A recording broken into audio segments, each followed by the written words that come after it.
The end of World War II brought the beginning of a new era of optimism and prosperity. Americans were in the mood to spend. There was a boom in suburban housing and an unprecedented demand for personal transportation. The war was a terrific period for workers. There was full employment. People earned tremendous pay during the war, but couldn't spend it on anything. They had enormous savings in their pockets or in their bank accounts when the war ended. After 4 years of producing war machinery, the big three automakers were eager to get back to the business of building cars. But with no time to design and engineer new models, the automakers simply produced more of the models they had built before the war. And they couldn't build them fast enough. People had orders at different car dealerships. They would take anything. So it was really a seller's market after the war. In fact, my dad bought a '49 Plymouth, and he had a hard time getting that. At Chrysler, company president K.T. Keller was firmly in command. Veteran employees remember him not only as a man who knew the inner workings of automobiles, but also the machines that built the automobiles. And I remember this. He rolled up his sleeves, got into the machine, and in about 20 minutes, he told the superintendents, go ahead, you do this and that and fix the machine, get the people to work. He saved a whole day's shutdown.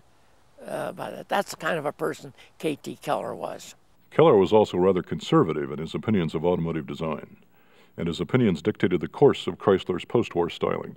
His classic comment when someone showed him a lower-slung, longer vehicle was that Chrysler's customers would never buy that car because there wasn't enough headroom inside for a gentleman to sit in the car with his top hat on and be able to drive it comfortably.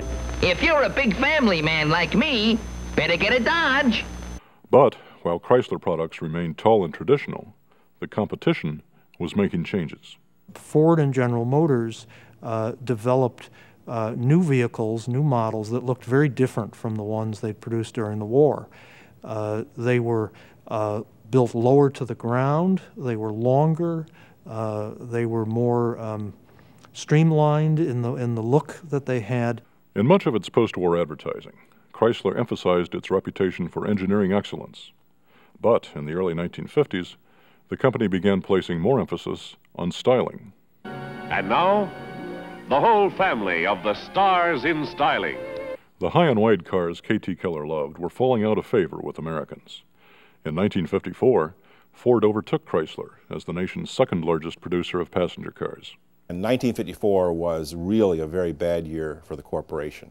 All the styling chickens came home to roost, and we ended up 1954 with about 13% of the market versus our usual 20%. And people in Detroit began to joke about the big 2.5 instead of the big 3. But the slump didn't last long. In 1955, Chrysler completely revamped its product line.